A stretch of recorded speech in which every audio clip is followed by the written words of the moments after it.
Good evening. It is November 15th. And that is Roy. So I have not done anything particularly nano-y today yet. It is already 8:30 in the evening. I was on Glory Writes the Blues' stream for over 4 hours this evening already. We were talking about middle grade and YA. And yeah. Oh, you want to play tug of war, do you? There you go. So I called the cultural center for the location that I want to set this YA horror on, and they didn't answer. So I went to their website and looked up their hours.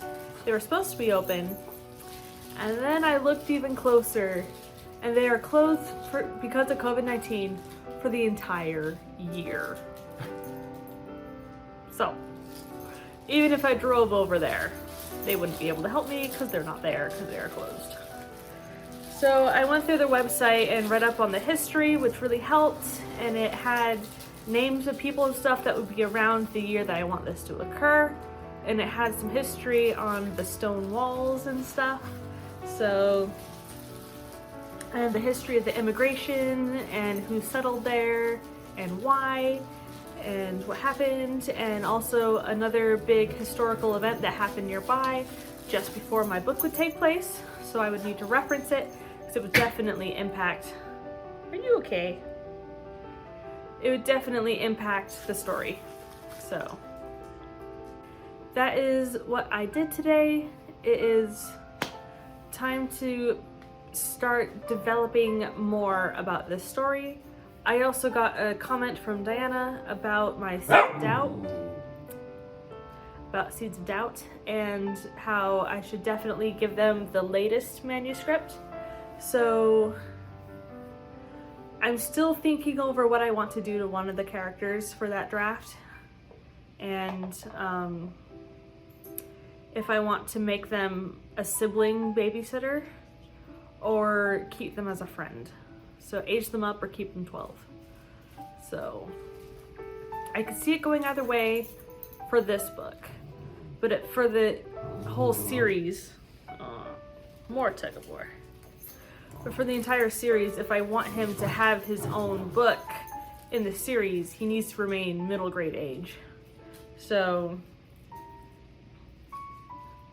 I think I want to keep him as a friend and add a babysitter character. So that means coming up with a new kid who'd be like 15, 16, and have them be kind of inattentive so that the shenanigans can still ensue. Oh my gosh, dude. Can you hear this guy? My goodness. So yeah. So tonight, I want to still percolate over my Seeds of Doubt conundrum.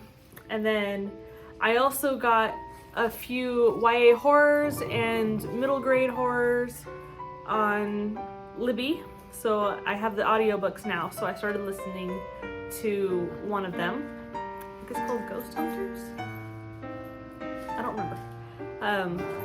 So that one I have started listening to. I started reading The Skeleton Man.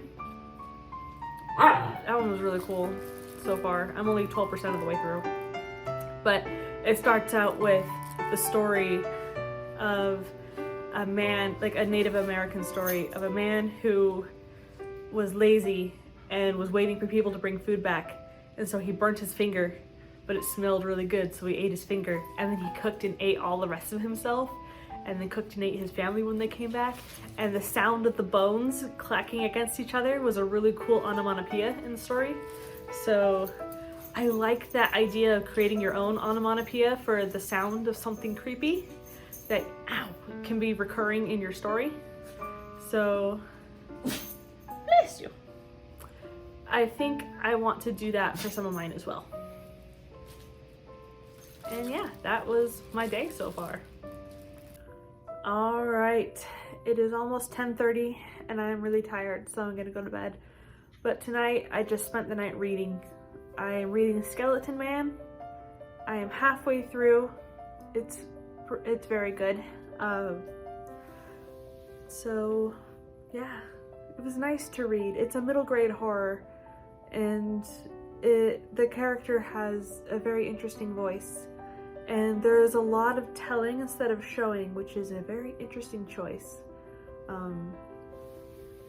And a lot of parallels, like there are dreams, but you know they're dreams. They're not trying to trick you, which is nice. So yeah, so that's interesting, because in my sequel there are dreams, and so it's interesting to see the parallel of how dreams can be used.